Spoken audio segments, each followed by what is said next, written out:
Now this is where it gets a little detailed. Because Ezekiel, in his vision, was given the opportunity to take a rod about 6.5 feet long and to measure everything he saw in his vision about this temple that's going to come and be rebuilt during the 1,000 years. The rest of the book of Ezekiel, if you remember, is all about the destruction of the northern kingdom. But Ezekiel is very distraught when he's thinking about it, and the Lord gives him hope by allowing him to see the temple in the new kingdom and to describe it and to measure it. Well, Jeremiah was without hope in chapter 29 of Jeremiah. And the Lord stopped and gave him a blessing by telling him about the new covenant that was going to come. Daniel is distraught when he sees and he reads and he knows what's going to happen. And the Lord allows him to read in the book of Jeremiah those things that has come to him about the hope that is going to be for Israel. John in the book of Revelation is a little distraught at a couple of places, and he falls before the angel that is telling him these stories. The angel tells him, "Don't worship me. Get up from here and let me show you the rest of what's going on." You know, human agents of the Lord become distraught also at times. Well, here Ezekiel is told specific information or given the details, and he measures it with his rod, and he gives us those measurements. You will see there's the picture. That is the size of the Temple Mount. That is 50 miles by 50 miles. On the east side of that mount, there is a section that is 20 miles by 50 miles. That section is reserved for the physical temple. And you see that physical temple is going to set on a 1 square mile section of that 20 by 50 right in the middle. You see the arrow that goes down? That little picture up there is kind of almost like looks like a board game, but that is where those buildings will sit on that 1 square mile area. Now the whole section, the 20 by 50 section there, where that temple is going to be reserved for all the priests to live and also for all the sons of Zadok to live when they're ministering in the temple. 20 miles by 20 miles. Now the Zadoks are a group of priests that are descendants of Levi, just like the rest of the priests. But these Zadoks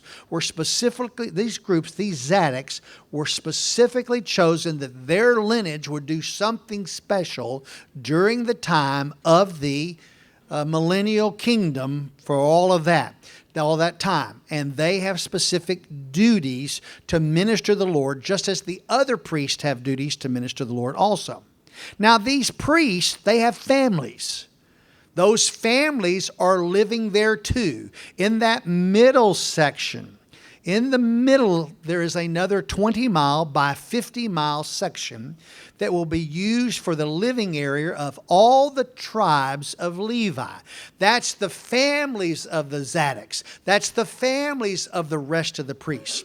When the priests in the Zadok's time come for them to go and to minister in the temple, they will go to living quarters that are there in that first section. Their families will not go with them because they're on duty. That's where they will live, and they will go to the temple. Their families are back in that middle section. And as they go off duty, those priests and those Zadoks will return back to their section there in the middle to live with their families.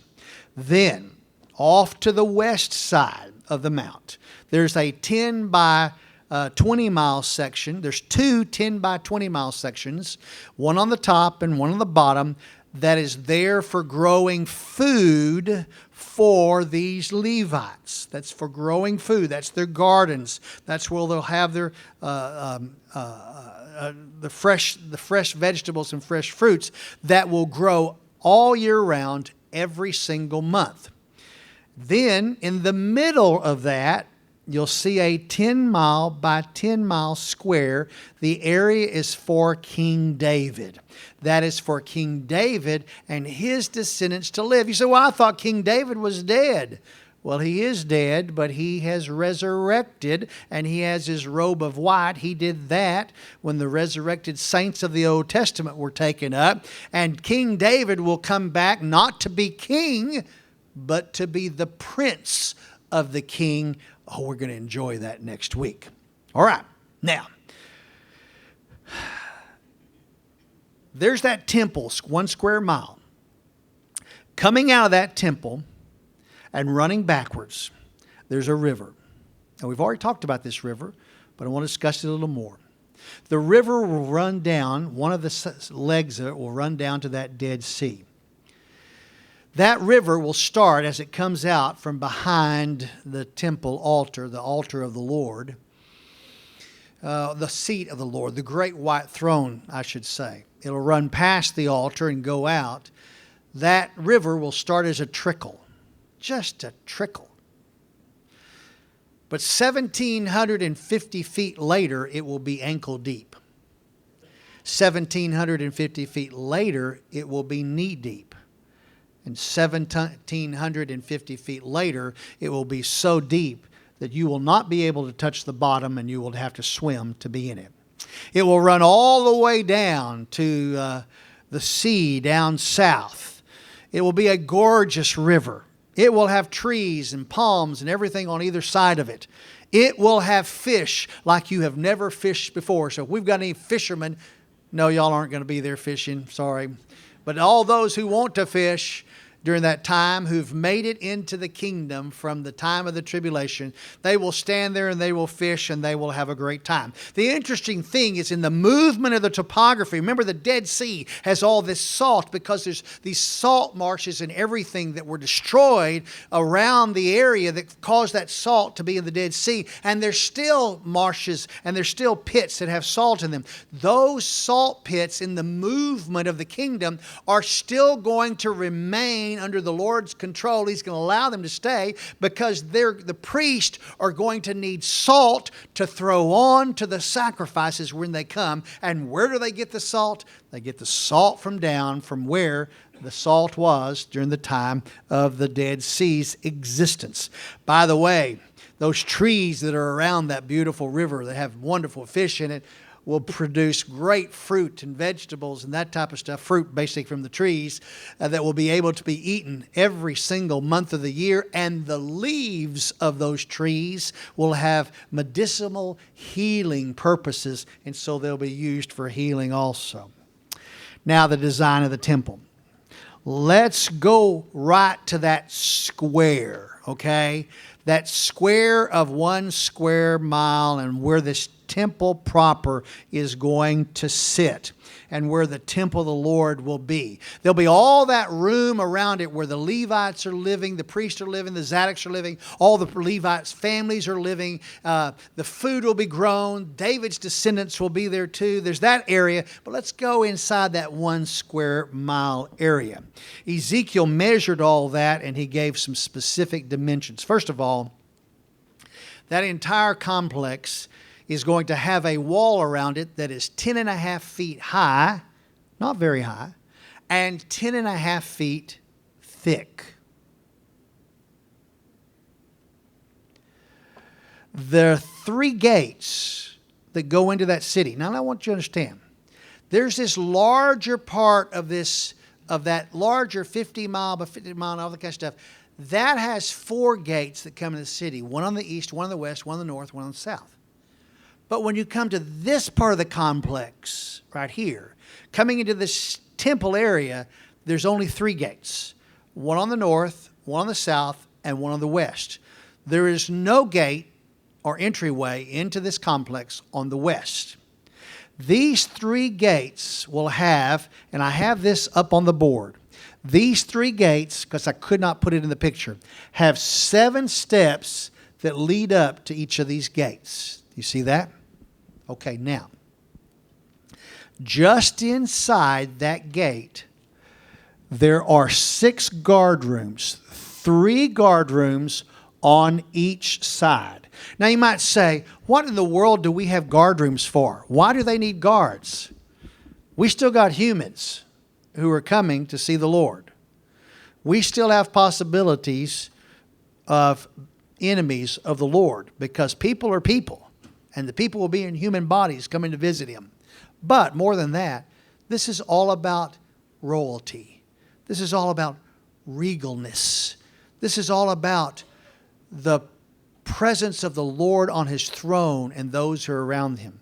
These are not so much guards as they are men who will stand there in those rooms and who will present themselves to let everyone know that as you're passing through there, this is a special, special place. Well, those guard rooms are not shown in that drawing.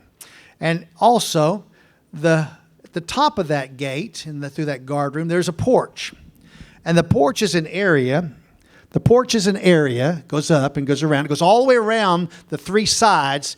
It has columns that are there. It'll be beautiful when we get inside of it. Those columns will be there. Looking out of the rooms that are on either side, not talking about those guard rooms, but there are rooms on either side on this porch too that have windows and they have doors and they have shutters. I mean, they are big time. Plantation shutters, I guess. For those of us who have plantation shutters, there'll be shutters on these doors to open and to close. The walls and the windows will be covered with carvings of palm trees from the top to the bottom, just like they were in Solomon's temple, just like they were in Ezekiel's temple. The outer court that surrounds the temple proper will be 175 feet wide, all the way around on three sides.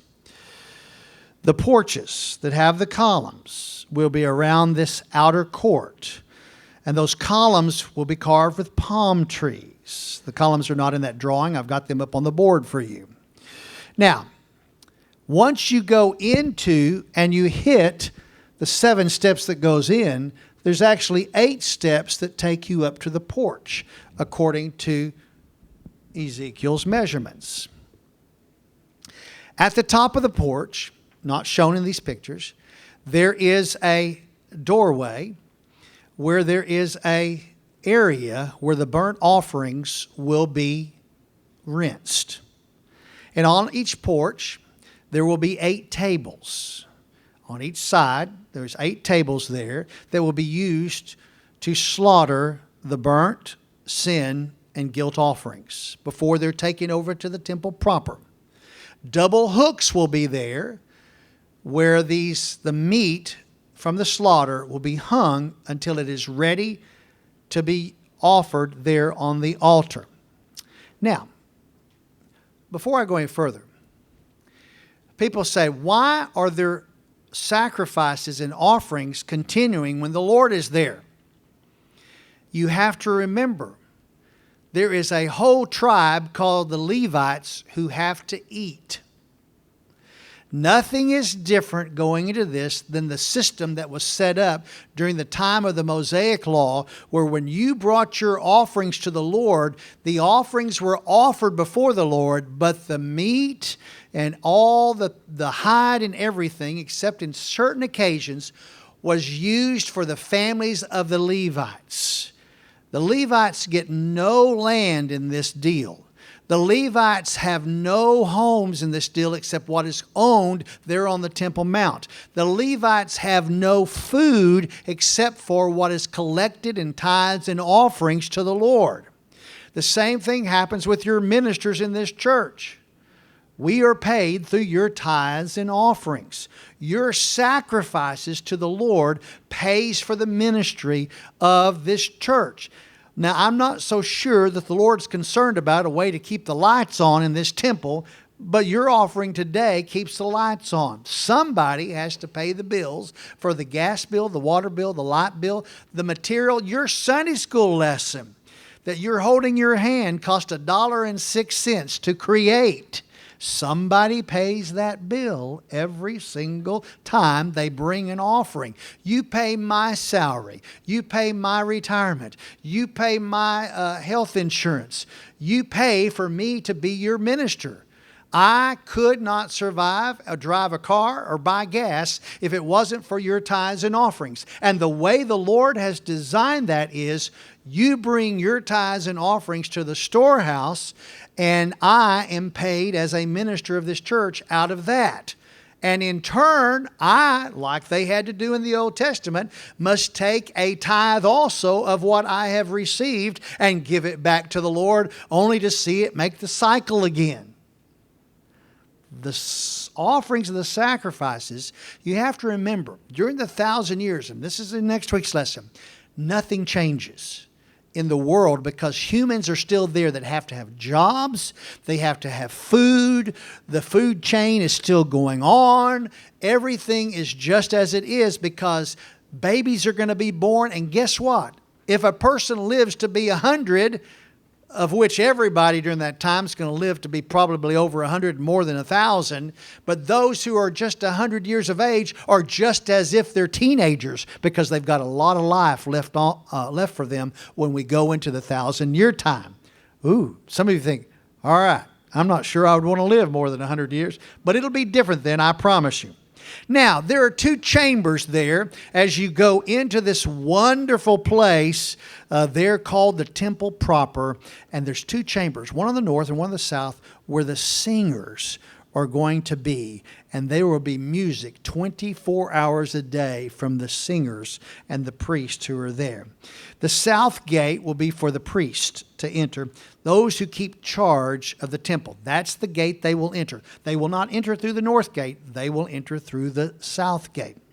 The sons of Zadok who will be in charge of the altar will use a north chamber, a big chamber that you see there. That will be their chamber that they will do specific things in. Down in there's a stairway that leads up to that temple. Now we're just dealing with the temple proper. We've taken all the rest of the stuff out from the picture, and we're just dealing with that temple proper. There's a stairway that leads into the temple. We do not know how many steps that has. At least I have not remembered whether it was or not, and I did not write it down. And from the inner court, a porch will enter into the temple that is surrounded by columns. Beautiful columns will be there. The first room inside of the temple area is going to be called the nave. We call that a foyer. Catholic churches will call it the nave. That is a place that's going to lead into the holy place. Now, don't get these mixed up. There's the nave, the holy place, and the most holy place. Three different things. The next room is the most holy place behind the holy place, and the temple will be 3 stories high at this point. The walls around the temple will have chambers in them. Those chambers, there'll be 30 rooms on each of the 3 levels of the temple there. The temple, that area, the length of that temple is 175 feet. And all the walls will be carved with cherubs and with palm trees. And a palm tree will be between each cherub. And each cherub will have 2 faces. A man's face towards one of the palm trees, and a young lion's face towards the opposite palm tree. Now, the picture there that I put there is actually a picture of the man's face and the lion's face. It did not print very well, so I have used my artistic ability to draw a picture of that. It's one cherub with 2 faces. One is a lion's facing a palm tree, and one is a man facing the palm tree. The man's face does not face the lion's face. They're facing opposite directions, and palm trees on either side. There's an altar that is there in front of the Lord. It's made of wood, and it will sit in front of the Lord in the most holy of holy places. Now, in that outer court to the north and to the south are those 2 chambers. Each of these chambers, as I have said to you, are 3 stories high. Both chambers will provide places for the priest to dine on the grain and the sin and the guilt offering. By the way, they're only dining on 10% of the offerings, because the other 90% of the offerings are going to the families, their families who are back home, just as it happened and occurred in the Old Testament days when they were under the law. Now, the place of the Lord's throne, the great white throne, in that most holy place, the Lord will sit on his great white throne, where he will dwell among the sons of Israel forever. The entire mount will be holy, and the law of his house will rule the world. It will be the only law in the world. Then there's the altar. You see, the altar is there in front of the temple proper. The altar is where the burnt offerings will be done, and it will sit on a 7-foot high base, and it will be in front of the temple, and it will extend another 7-foot high above it to the top of the horns of those altars. You see those horns on the corners? It will be 24.5 foot square. Now, the priest chambers. We've talked about those twice, but I want to tell you something else about them. The Levites from the line of Zadok, who will minister there in the temple, they will wear linen garments. They will have a linen turban on. They will wear linen underwear. In fact, they do not wear any kind of material that will allow them to sweat. But they do not wear this linen clothing when they leave the temple. When they're headed back home, they put on the clothing of the day to go back home. They will not marry any widows or divorced women if their spouses have died, but they are allowed to marry the widowed women of other priests. In other words, they will not go outside of the priestly line for a wife if their wives have died by any chance. And if they are a new priest coming along, because there'll be many that will be born at that point in time, they will take a wife of the same tribe as they are, or they will take a wife of a widowed priest, depending on their age and all of that. They will not shave their heads. They will not allow the locks of their hair to grow too long either. In other words, they will not wear a buzz cut, but they're not going to wear their hair very long down on their shoulders and that type of things either. They will not drink wine anytime while they are serving as a priest there in the temple or in the temple court. Their job will be to teach the people according to the ordinances of the Lord. Now, if you want to read all about this, go read the Ezekiel passages, because all I'm giving you is a summary and a harmony of what's there in all those Ezekiel passages at the end that tell us all the detail about what is going to happen. These priests will lead the people to worship on the appropriate feast days and the appropriate Sabbath days, which will be a return back to that. They will never touch a dead person unless they touch a person who is a family member who has died. Now, I will tell you about deaths during that point in time in next week's lesson. But if they touch a family member during that time, they have to go through a cleansing process for 7 days. And they have to present certain offerings during that period of time.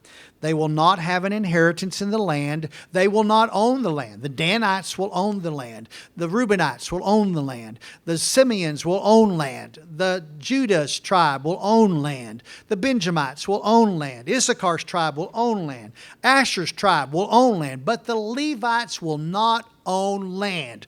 Their portion of their land will be that holy portion that will cross all the way from the Mediterranean Sea all the way over to the Euphrates River in a strip there where they will be allowed to live and to work along with the descendants of David, but they will not own any of it at all. It will not be theirs. It will belong to the Lord, and the Lord is their inheritance. When those priests are there in the temple, their meals will be prepared in the kitchens behind the priest chambers. You see, there's one on the north, and that arrow points to the one on the south. Those will be on 3 layers. Remember, those chambers are 3 stories high. There are 3 kitchens on each side. on each the north and the south to provide the food for the chambers on each layer. There are 30 rooms there. There are 30 rooms there that are there. They're 3 stories high where these priests will eat in those chambers. Also, the arrow is not pointing in the correct place, but if you'll notice in the 4 corners, that arrow got moved. In the 4 corners, there's a kitchen. Now, that kitchen is very important because that's not where the priest's kitchen is, because when they are boiling the guilt offerings and the sin offerings, they do not do it in that temple proper area. They do it down in the 4 corners of the complex. Well, remember that 10 by 10 piece of land that is there? Let's go back to that. That section of land will be carved out for the Lord's prince to live. He will be the resurrected David, the father of Solomon. In fact, Ezekiel chapter 37, verse 25 says this, "And they shall live on the land that I gave to Jacob my servant, in which your fathers lived, and they will live on it, they and their sons sons forever. And David, my servant, shall be their prince forever." That was King David. He will be back in his resurrected body. Now, the division of the land. I want you to look at the map. You'll notice at the top it starts with Dan and Asher, Naphtali, Manasseh, Ephraim, Reuben, Judah. Then there's that holy portion that I've told you about. Then there's Benjamin, Simeon, Issachar, Zebulun, and Gad. You notice that at the very top of Dan, that little area, Dan is the least among the tribes. If you remember, that is in Jacob's prophecy in the last of the part of Genesis. He does not get as much land as the rest of the tribes do. At the bottom 5 tribes there you see, at least the bottom 4, they go all the way to the Nile River. But as they're cutting across, and it's out of this picture, they're actually going over in that strip to the Euphrates River that's across. All the way across, these strips go across. And these areas are divided up from the Nile to the Euphrates, across that great oasis that will be created. It is desert now. It is dry. It is desolate. But then it is going to be a beautiful, beautiful, beautiful oasis.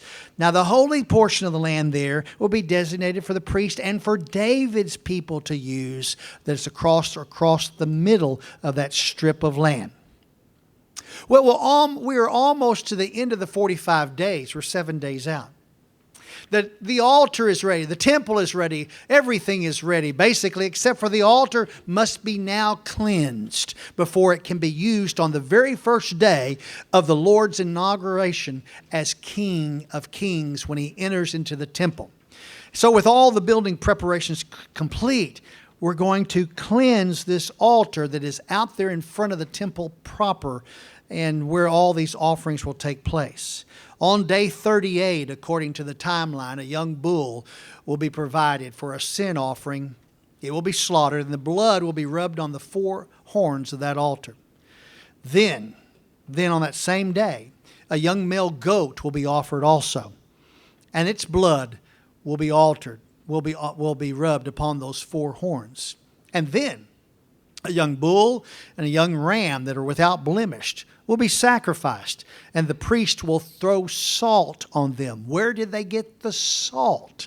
Out of the salt marshes that have not been done away with. Then each day, now these are offerings and sacrifices. This is the food for the priest on these days, okay? The first part is the part of rubbing the blood to cleanse the altar, but they've got to do something with the meat and everything, and so it becomes food for the priest.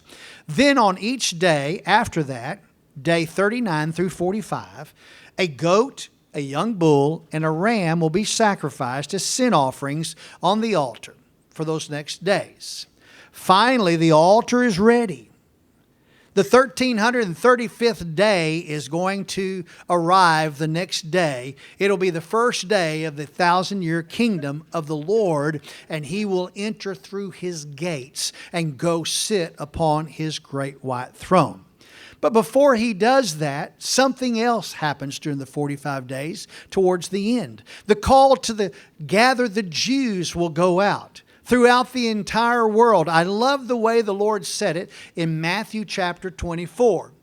Telling about this time, he says, and he will send forth his angel with a great trumpet, and they will gather together his elect from the four winds, from one end of the sky to the other. Now, folks, sky means sky, and the four winds means winds. And he's talking about from the world, all the way around, wherever they are, they will be gathered. The word elect in the Scripture in the New Testament only applies every place in the New Testament. It only applies to Jews. It never, ever, ever, ever applies to Gentiles. The context is always, when the word elect is used, it is always an application to Jews and Jews alone. But I cannot leave that, because Zechariah says the same thing in the Old Testament, but in a different way, in a way I really love it. In Zechariah says, the Lord says, I will whistle for them to gather them together. For I have redeemed them, and they will be as numerous as they were before. To think, my Lord knows how to whistle. Isn't that going to be good? To call them to come back. Well, Jesus will move all the Jews from all over the world back into Israel. The Danites will take part in their land. Simeon's group will get their land. They'll go in there. They've got places they're going to build. And something's going to happen as these Jews are beginning to travel back to the promised land to live on the entire promised land. Never, ever in all of history have the Jews occupied the entire promised land that was given to them according to the Lord. The maximum amount of land that they have ever occupied was a little less than 10% during the days of Solomon. But they get it all, 100% of it, and they'll be back on that land. And guess what? Some Gentiles are going to want to try to get in on it, but that's next week's lesson. We'll be there. So as the tribes of Israel arrive to take their place in their new homes, the Lord will make his inaugural entrance up to the steps, through the east gate, up onto the holy mount, across the outer court, up the steps and through the east gate of the holy temple, past the altar, up the steps through the holy place, through the nave, through the holy place, and he will go into the most holy of holy places, and he will sit down on his great white throne in that most holy of holies, and he will do that on the first day of his 1,000-year kingdom here on earth, and we will talk about that the next time we're together, which will be next week.